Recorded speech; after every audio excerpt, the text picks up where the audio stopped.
Alhamdulillah nahmaduhu wa nasta'inuhu wa nastaghfiruh wa na'udzu billahi min syururi anfusina wa min sayyiati a'malina may yahdihillahu fala mudhillalah wa man yudlil fala hadiyalah. Asyhadu an la ilaha illallah wahdahu la syarikalah wa asyhadu anna Muhammadan abduhu wa rasuluh allazi la nabiyya ba'da amma ba'du. Wa qala Allah ta'ala fi kitabil karim a'udzu billahi minasy syaithanir rajim. Ya ayyuhallazina amanu ittaqullaha haqqa tuqatih wala tamutunna illa wa antum muslimun. Wal takum minkum ummatun yad'una ilal khair wa ya'muruna bil ma'ruf wa yanhauna 'anil munkar wa ulaika humul muflihun. Innal ladzina yunfikuna amwalahum bil laili wan nahar sirron wa alaniyatan falahum ajruhum inda rabbihim wala khaufun alaihim walahum yahzanun. Al-ayah. Hadirin wal hadirat jamaah pengajian yang Allah muliakan, tidak pernah bosan kita memuji kepada Allah, bersyukur kepada Allah atas karunia yang begitu besar yang masih diberikan kepada kita berupa karunia kesehatan, kemudian kekuatan, kesempatan, sehingga dengan karunia itu kita masih bisa melaksanakan sebagian kewajiban kita sebagai hamba Allah, melaksanakan perintahnya dengan bertolabul ilmi di majlis yang mulia ini. Mudah-mudahan Allah Subhanahu wa ta'ala senantiasa meridhoi langkah dan gerak kita dalam upaya sebagai bentuk rasa syukur kita kepada Allah Subhanahu wa ta'ala. Hadirin wal hadirat yang dimuliakan oleh Allah, tidak asing bagi kita semua tentang berita-berita yang tersebar di dunia maya, baik melalui video maupun melalui tulisan. Ada berita terkait dengan urusan politik, berita terkait dengan urusan pendidikan, berita terkait dengan urusan ekonomi, urusan agama, dan juga sosial, serta berita-berita yang lainnya. Yang tentu berita-berita yang muncul dan kita lihat itu beraneka ragam.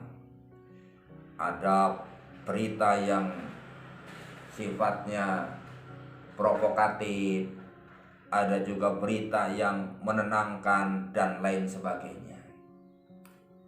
Akan tetapi dalam bahasan kali ini saya tidak akan berbicara urusan politik, sebab itu bukan kapasitas saya dan saya bukan orang politik.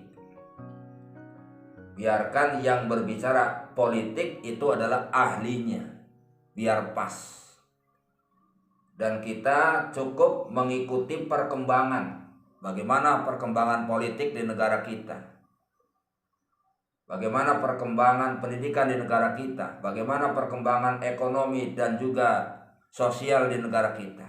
Yang tentu kita sangat berharap kepada mereka para ahli politik, setelah mendapatkan jabatan di negara, mudah-mudahan mereka itu mampu melaksanakan tupoksinya, menegakkan keadilan, menegakkan kebenaran, mempertahankan negara kesatuan Republik Indonesia,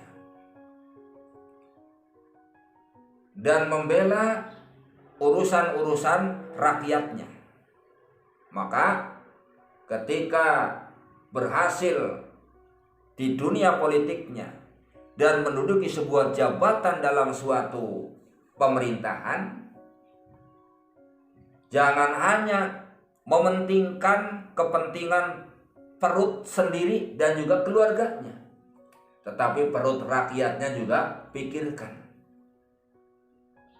Dan jangan hanya menumpuk-numpuk harta untuk diri dan juga keluarganya, tetapi kebutuhan ekonomi rakyatnya, agar ekonomi rakyatnya juga mampu menjadi warga negara yang baik dan memenuhi standar hidup layak.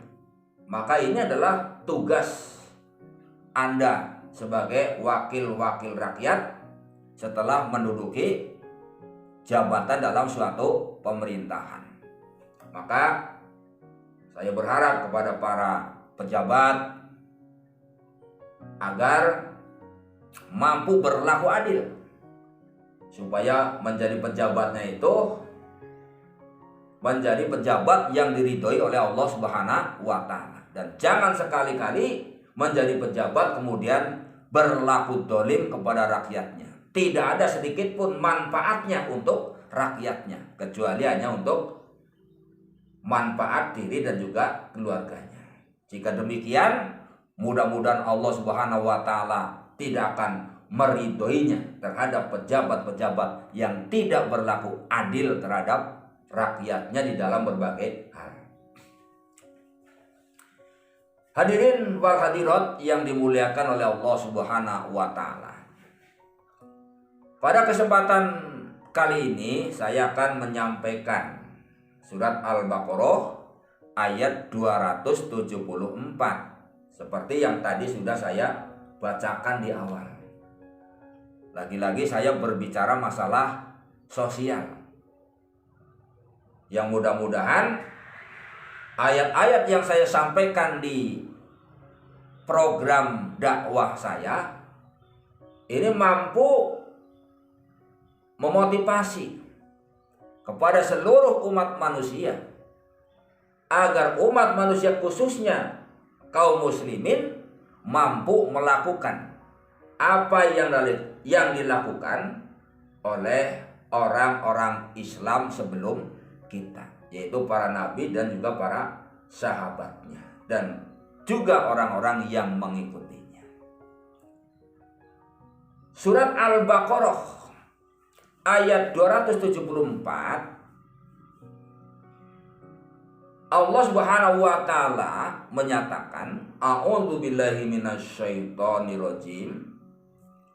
Innalladzina yunfikuna amwalahum, sesungguhnya orang-orang yang menginfakkan hartanya billaili wan nahar, pada waktu malam dan juga pada waktu siang.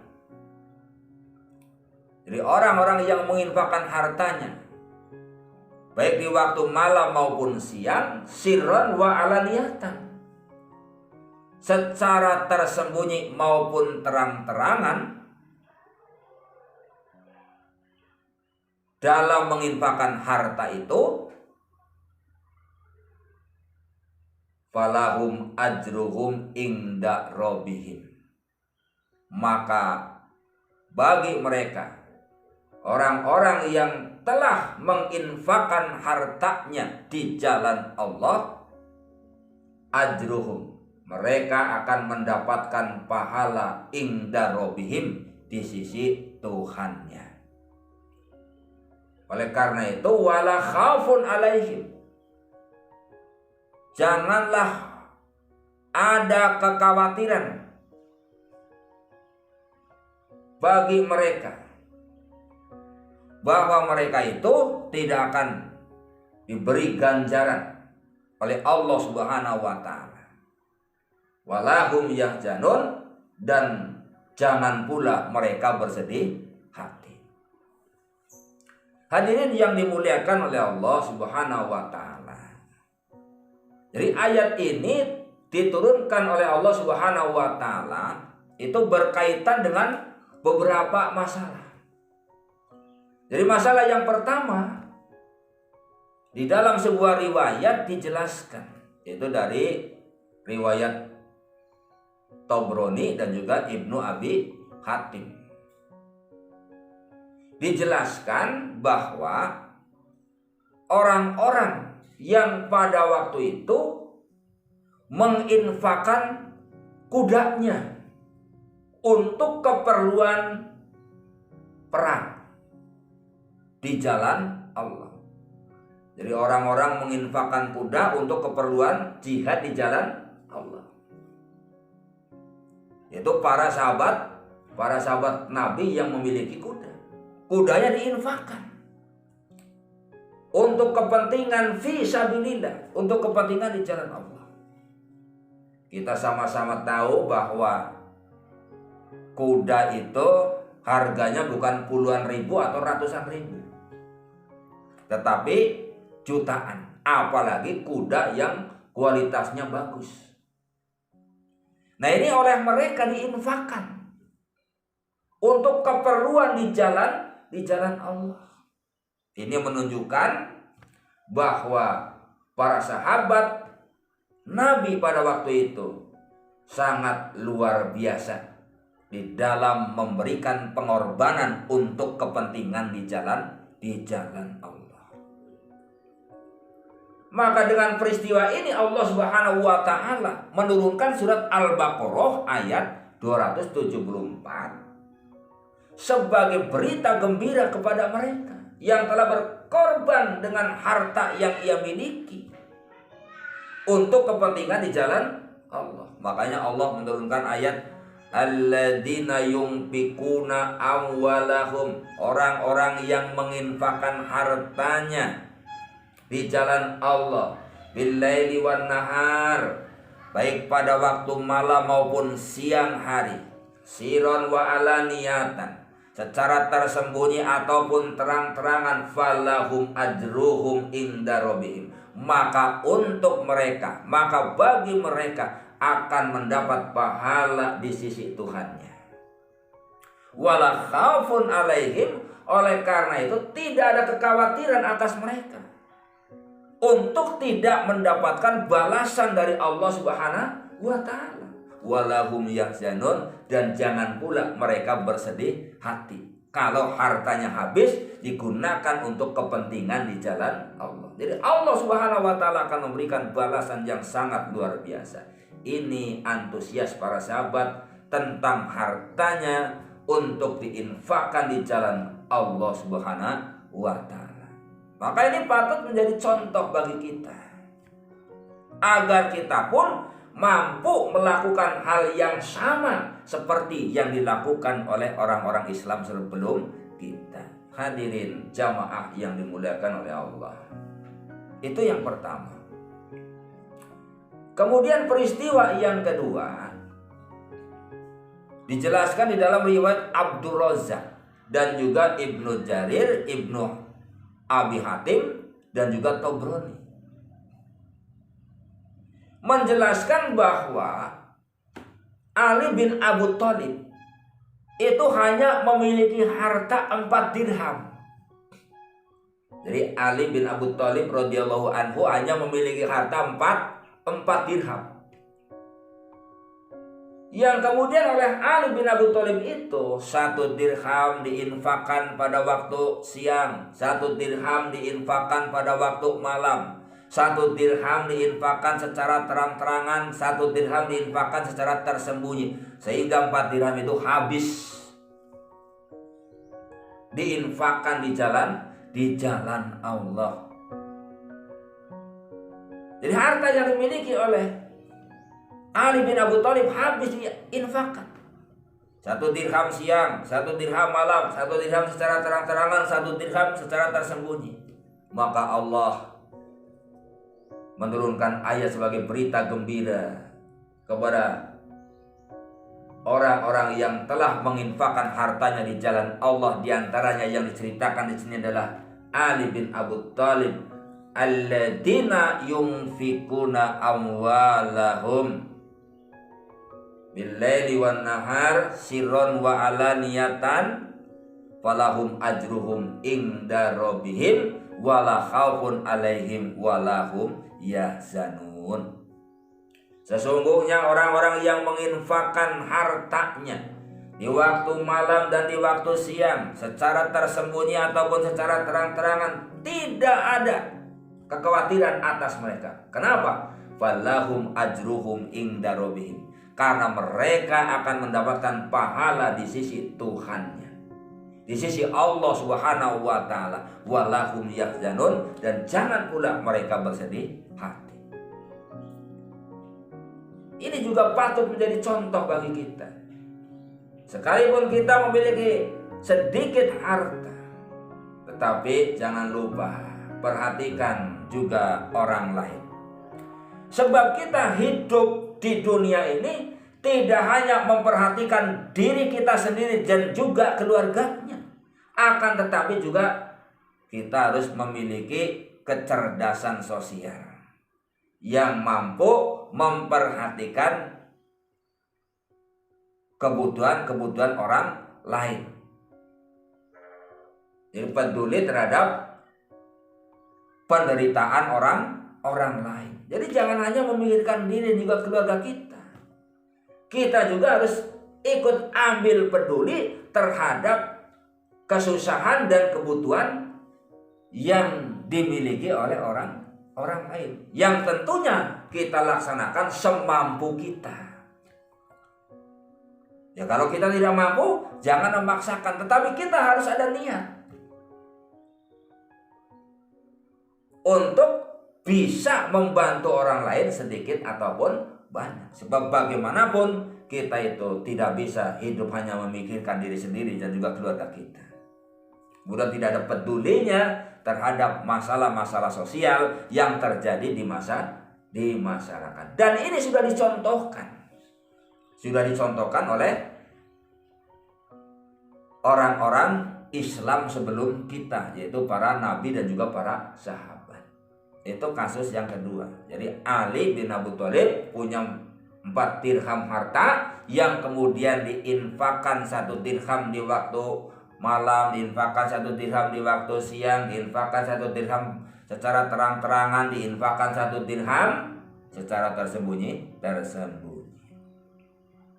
Kemudian yang selanjutnya, peristiwa yang selanjutnya adalah dijelaskan di dalam riwayat Ibnul Mundir dari Al-Musayyab yang menjelaskan bahwa Abdurrahman bin Auf dan juga Utsman bin Affan memberikan derma kepada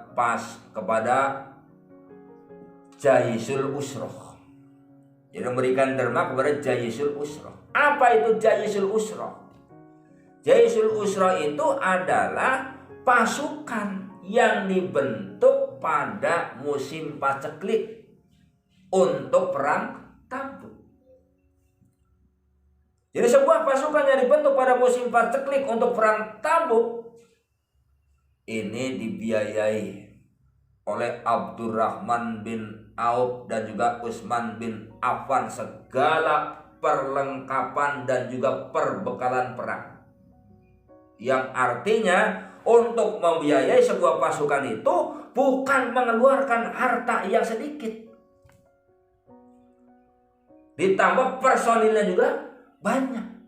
Akan tetapi Abdurrahman bin Auf radhiyallahu anhu dan Utsman bin Affan radhiyallahu anhu rela mengorbankan hartanya untuk sebuah pasukan yang dibentuk dan dipersiapkan untuk perang Tabuk. Ini kehebatan para sahabat Nabi kualitas iman dan takwanya sungguh sangat luar biasa dibanding kita. Kita hanya diminta untuk mengeluarkan zakat fitrah saja ngedumel, apalagi dipinta kepada hal-hal yang lebih besar. Maka kualitas iman dan takwa kita harus semakin hari semakin baik. Terus kita perbaiki supaya semakin hari semakin baik. Mampu mencontohkan amalan-amalan orang Islam yang hidup di masa Nabi dan juga para sahabat, serta orang-orang yang mengikuti Nabi dan juga para sahabat. Sebab bagaimanapun, seperti tadi saya bilang, bahwa kita hidup itu tidak hanya memikirkan diri dan juga keluarga, tetapi juga harus memikirkan penderitaan yang diderita oleh saudara-saudara kita di berbagai tempat. Sebab masih banyak saudara-saudara kita yang ternyata hidup di negara yang subur makmur dengan berbagai macam hasil bumi, tetapi mereka justru menjerit. Sekarang hari ini bisa makan nasi, besok sudah tidak bisa makan nasi. Anak-anak yang lain bisa bersekolah, sementara ini tidak bisa sekolah karena faktor biaya. Nah, masalah-masalah seperti ini perlu mendapat perhatian dari seluruh umat Islam. Walaupun di negara kita itu banyak lembaga-lembaga zakat, infak dan sedekah, tetapi rupanya belum optimal menyentuh mereka yang justru sangat membutuhkan. Jadi belum optimal. Kenapa belum optimal? Ya memang kesadaran umat Islam terhadap zakat, infak dan sedekah itu masih lemah. Tetapi umat Islam ketika membicarakan amalan-amalan orang lain yang berbeda dengan kita, mereka antusias, semangat dan lain sebagainya. Tetapi ketika kita sudah berbicara kepada masalah zakat, infak dan sedekah, sudah dah mulai merengut itu jamaah pengajian. Mulai tidak antusias lagi. Padahal zakat, infak, sedekah, terutama zakat itu adalah merupakan rukun Islam. Yang kalau di antara rukun-rukun Islam salah satunya kita tinggalkan, maka tidak termasuk kita menjadi orang-orang yang beriman kalau meninggalkan salah satu rukun. Walaupun kita diperintahkan oleh Allah itu memang sesuai dengan kemampuan. Yang hartanya melimpah maka wajib zakat. Karena apa? Bisa jadi melebihi mencapai nisab. Dan orang yang hartanya tidak mencapai nisab maka wajib infak. Jadi orang yang hartanya mencapai nisab itu wajib zakat. Dan orang yang hartanya tidak mencapai nisab itu wajib infak. Berapapun yang kita punya, yang penting ada perhatian kepada masalah-masalah sosial termasuk perkembangan Islam. Bagaimana Islam mau maju kalau umat Islamnya itu sendiri tidak mau berkorban. Berkorban tenaga tidak mau, berkorban harta tidak mau, berkorban jiwa juga tidak mau. Segalanya tidak mau. Jadi sulit Islam untuk berkembang kalau umat Islam itu demikian. Jadi hanya mementingkan dirinya sendiri dan juga keluarga, tetapi tidak ada keinginan untuk memajukan umat Islam dan juga agamanya di berbagai aspek kehidupan. Demikian para hadirin sekalian. Jadi kalau saya simpulkan bahwa surat Al-Baqarah ayat 274 itu yang berbunyi alladzina yunfikuna amwalahum bil-laili wan-nahar sirron wa alaniyatan walahum ajruhum inda rabbihim wala khaufun alaihim walahum yahzanun. Itu berkaitan dengan yang pertama, orang-orang pada waktu itu menginfakkan kudanya untuk urusan fi sabilillah. Yang kedua, Ali bin Abu Thalib hanya memiliki 4 dirham harta yang kemudian diinfakkan pada waktu siang dan malam secara terang-terangan dan tersembunyi sehingga habis 4 dirham itu. Kemudian yang riwayat selanjutnya itu menjelaskan tentang Abdurrahman bin Auf dan juga Utsman bin Affan yang mendermakan hartanya kepada Jaisul Usroh, tentara yang dibentuk pada musim paceklik yang dipersiapkan untuk perang Tabuk, dan semua itu dibiayai oleh 2 orang sahabat, Abdurrahman bin Auf dan juga Utsman bin Affan. Tidak tanggung-tanggung dalam mengorbankan hartanya. Nah, mudah-mudahan kita termotivasi oleh amalan-amalan para generasi salaf yang setidaknya dengan harta yang kita miliki walaupun hanya sedikit tetapi mampu meringankan beban yang diderita oleh saudara-saudara kita. Kekurangannya mohon maaf. Kesalahan itu murni dari saya dan kebenaran itu hanya mutlak hak Allah dan juga Rasulnya. Aqulu qouli hadza wa astaghfirullaha li wa lakum. Wassalamualaikum warahmatullahi wabarakatuh.